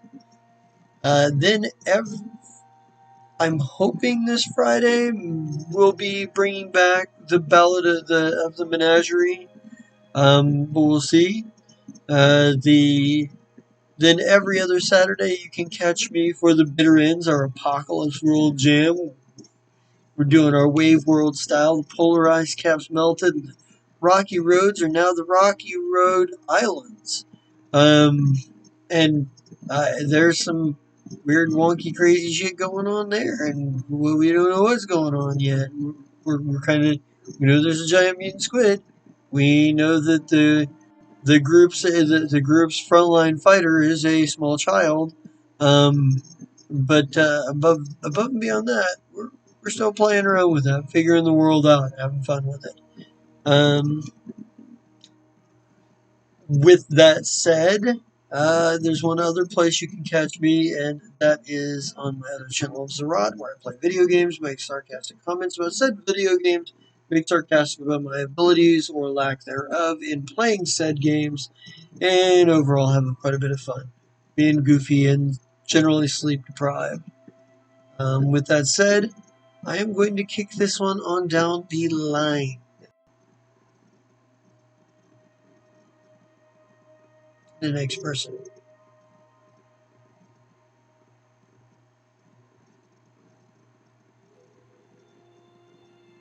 It should be psychopathic.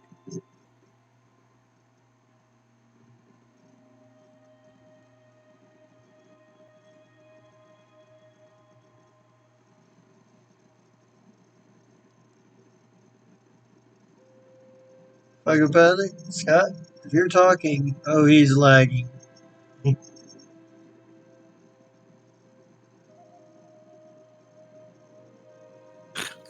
There you are.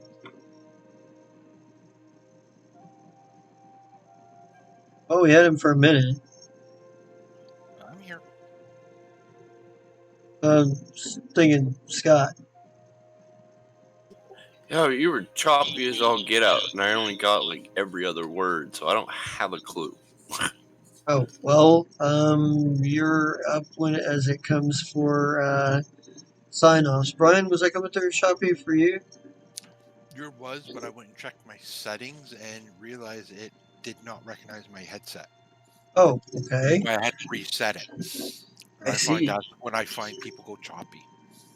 Okay. Alright, well, it might have been me too, because as I went to look at Discord, it was like doing funky things, so, I. The basic gist of it is I'm the Jester King, I'm in a bunch of stuff, and I do all kinds of crazy things, and, moving it on down the line.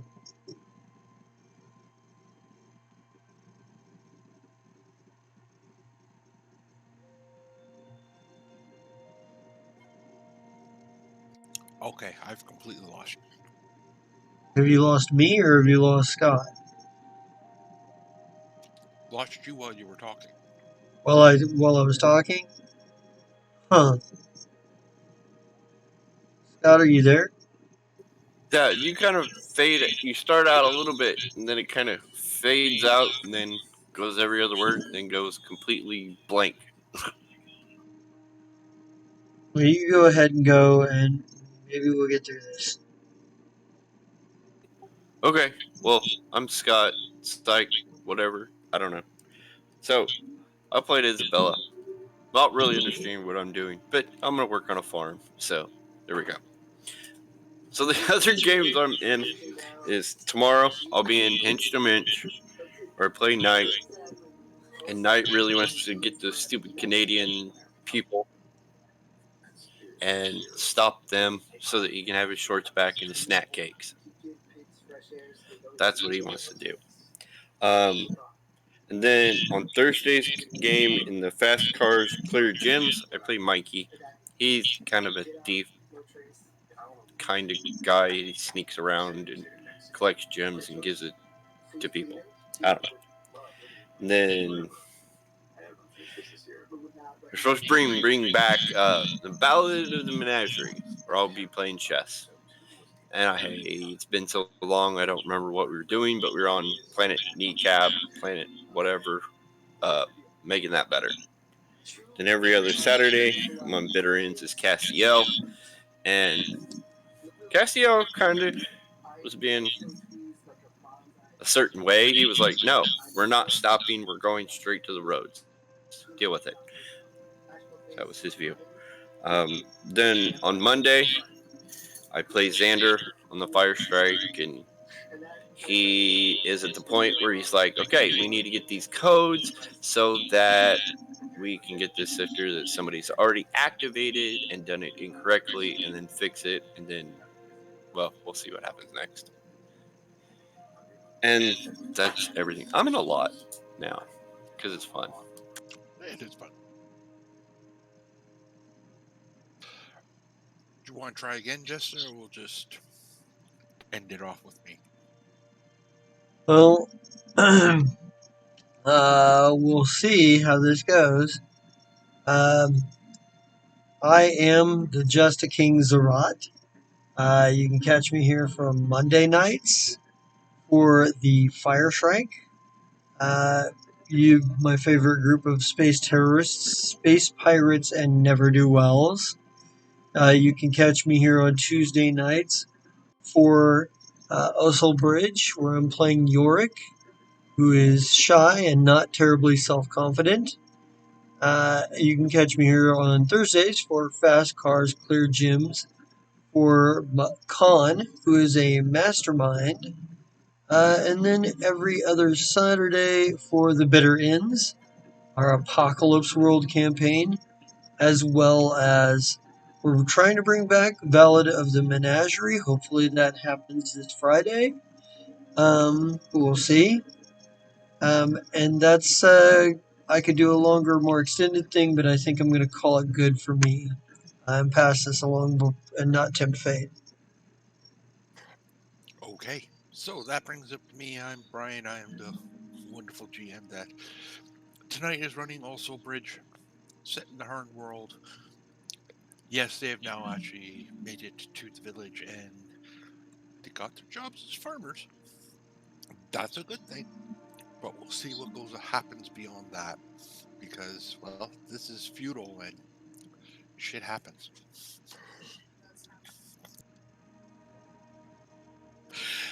You can also catch me on Mondays playing Shabba Young in the Fire Shrike, where she used to be the captain of the Fire Shrike itself until it got blown up. Now she just wants to hunt a radish and turns them into like pickled radishes because he had them blow up my ship. That was not nice. But depending on how things go, I got a little surprise for that thing, especially when I eventually do find out where his hideout is. I really do something special for that one.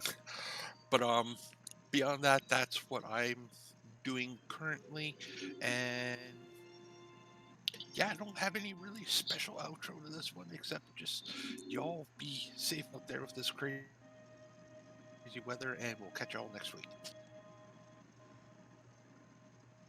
Bye, Bye. everybody.